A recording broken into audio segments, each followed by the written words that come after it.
And now, the news from our London studios. MTA International brings you the world news.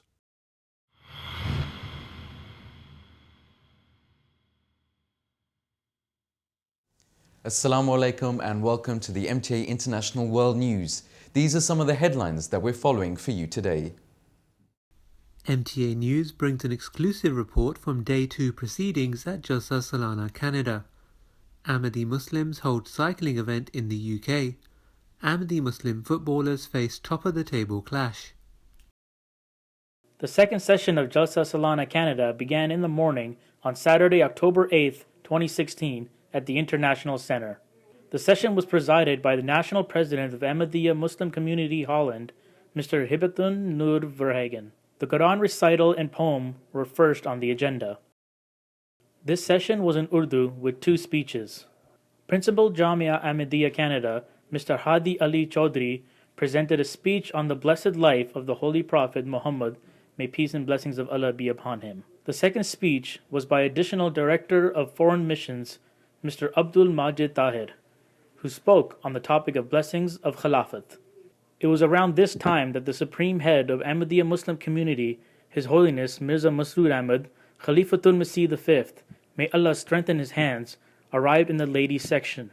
His Holiness presented awards for academic excellence to members of the ladies branch of the Ahmadiyya Muslim community.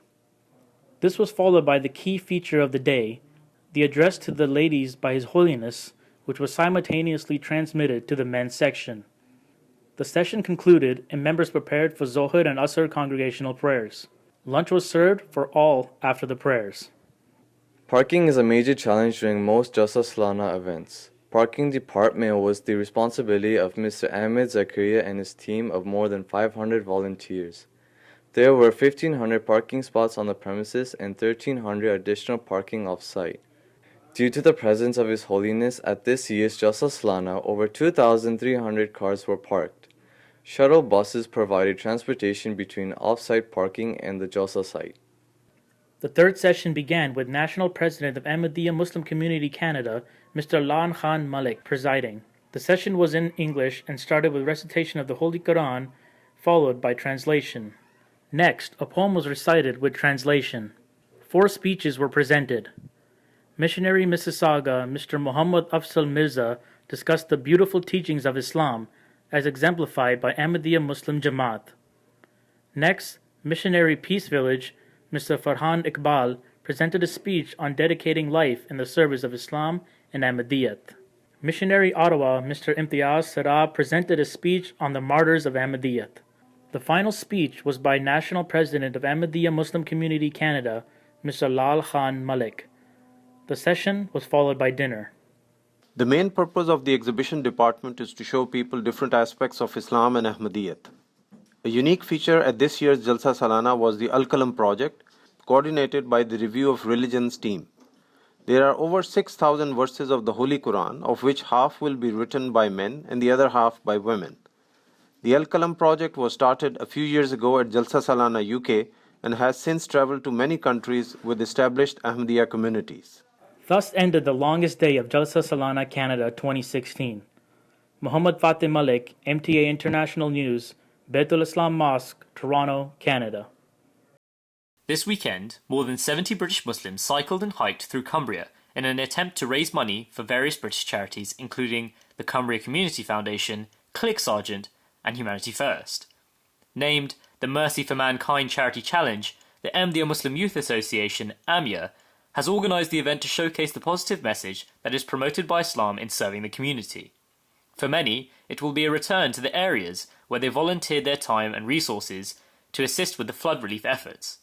Around 350 Ahmadiyya Muslim Youth Association volunteers spent 7,400 man-hours across 39 different locations during the December 2015 floods in northern England.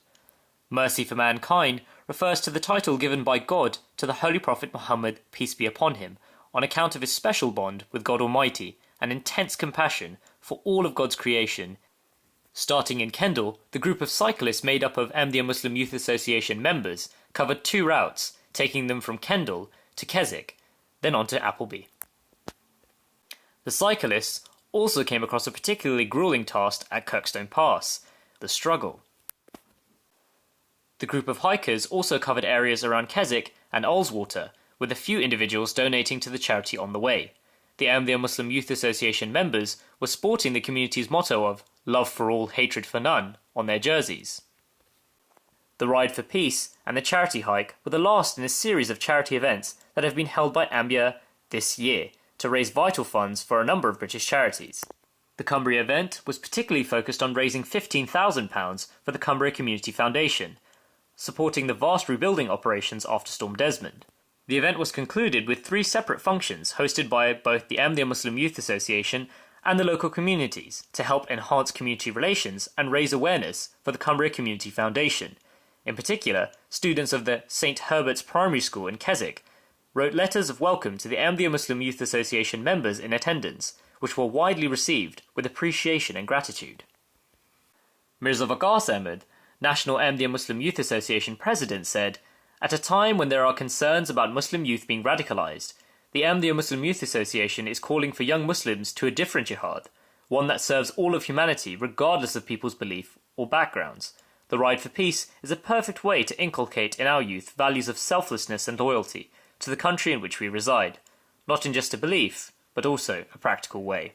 What you have done in terms of changing the impression that is held of Muslim communities around the country here in this place has been immense. And more importantly, what you have done for needy people, I don't just mean financially needy, but needy in every other sense, in that difficult 10 months that we continue to endure, has been absolutely massive. And so I'm really grateful to you. So basically what I'm saying is thank you for bringing your talents, your faith and your help to Allerdale. We really appreciate it greatly. Thank you. When a team came in a minibus appearing from nowhere to clear paths, clear houses of mud, bring food for people with no electricity or heating, or just showed they cared, your unconditional support for us is unlikely to ever be forgotten. You've really showed us the true, kind, compassionate face of Islam. So, thank you very much indeed. And just on behalf of St Herbert's School, can I give you a huge welcome? I'm just disappointed that I can't have the 300 pupils here with me to say how excited we are to see you all here today. Last week the children were constantly asking me questions about what was going on and how they could help and what was going to happen this evening, so I really wish they could be here. Sadly they can't. But as you've heard, the messages on your table have been written by our pupils. Some of them have been written by 4-year-olds, and you'll probably be able to work out which ones. Really, it's been such a tremendous pleasure for me working with the Ahmadiyya Muslim Youth Association. I've had so much fun. My mate here, Noddy, who I've seen about 4 or 5 times now, who's been up, and everybody I've spoken to in the organisation has been so gracious and so kind to us. And I would just like everybody to give a warm welcome to them in a normal Keswick way with a big show of applause. Please welcome. Oh, amazing. I've learned so much about your organisation and Islam, and it's just been a wonderful, wonderful evening. The food was to die for. Today actually was a real eye-opener and a breath of fresh air, and actually we're all singing from the same hymn sheet basically, and I think that that's lovely because we all have the same values, and that is a big start for our world. So thank you very much. The Ahmadiyya Muslim Youth Association USA recently held its 5th annual Walk for Humanity 5K charity event. With over 50 million Americans living in food-insecure households, the aim of the walk was to raise awareness for fighting hunger in America. This year, simultaneous walks took place in 5 cities across the country. Queens, New York. Despite the cool and cloudy weather, more than 150 people came out to participate in the walk from New York and the surrounding states. The elders of the community were very energetic as they competed with the young men. Some members over the age of 80 also competed and finished the walk in good time. Washington, D.C. In the nation's capital, nearly 100 men, women, and children came out on a rainy day to raise hunger awareness in America. The National Director of the Walk for Humanity, Haris Raja, spoke about the need for these events. We thank you from the bottom of our hearts to come out here and really show your support. You know, it's difficult to wake up early in the morning, come here, only because this is something that we do. We want to show our communities that we're a peaceful, law-abiding, constructive, productive community. And we give back to our local neighborhoods. And that's what Islam stands for. Houston, Texas. It was Houston's first time participating in the walk. The local team was concerned about turnout and collections, both of which exceeded expectations. The walk was presided by the president of the Ahmadiyya Muslim Youth Association. Some participants stayed after the walk and played soccer and volleyball. Los Angeles, California. The 5K event took place on a beautiful sunny morning at Salt Creek Park. Nearly 50 participants came out, including visitors from San Diego, a 2-hour drive. The youngest participant was 5 years old. The race had an exciting finish as the lead changed hand at the final leg of the race. Zion, Illinois. Despite a cold and rainy day, many participants came out to show their support for the Walk for Humanity. Representatives from the Boys and Girls Club of Lake County, Northern Illinois Food Bank, and Humanity First USA kicked off the event. What hunger looks like for a lot of people is that they have to make tough choices. And what they're doing is they're choosing between, can I buy food or can I buy medicine? Can I buy food or can I put gas in my car to go to work? Can I buy food or pay for my electric bill? And so they're making what we call impossible choices. And certainly I'm grateful, and on behalf of Humanity First, I would like to extend my gratitude to each of you for taking time out of your schedules to do this. Your commitment, the rain didn't deter you, the slightly chilly conditions didn't deter you. You came and you were concerned about the rights of others. And it's that same spirit is what comprises of Humanity First. 11 local businesses also sponsored the events. The walks were held under the directive of Hazrat Mirza Masroor Ahmad, may Allah be his helper, the worldwide spiritual leader or caliph of the Ahmadiyya Muslim community. Hundreds of men, women, and children of the community came out to show their support and take part in the walks. The members helped collect funds for some regional charities, including Why Hunger, Capital Area Food Bank, Boys and Girls Club of Lake County, Houston Food Bank, Los Angeles Regional Food Bank. This year, their efforts helped raise $100,000, nearly doubling their contributions last year. Madil Abdullah, MTA News, USA.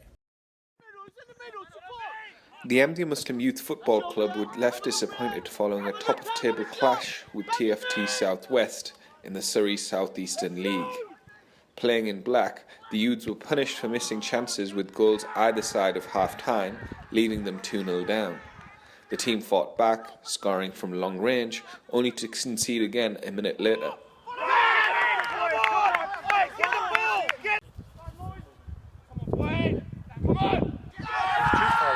The youths dominated possession for the remainder of the game, but a combination of excellent goalkeeping and squandered opportunities resulted in a 3-1 defeat. That's all the time that we've got for today, but don't forget you can join us again tomorrow for our next update. You can send in your views to news@mta.tv and also follow us on Twitter @newsmta. For myself and the team, Assalamu alaikum wa rahmatullahi wa barakatuhu.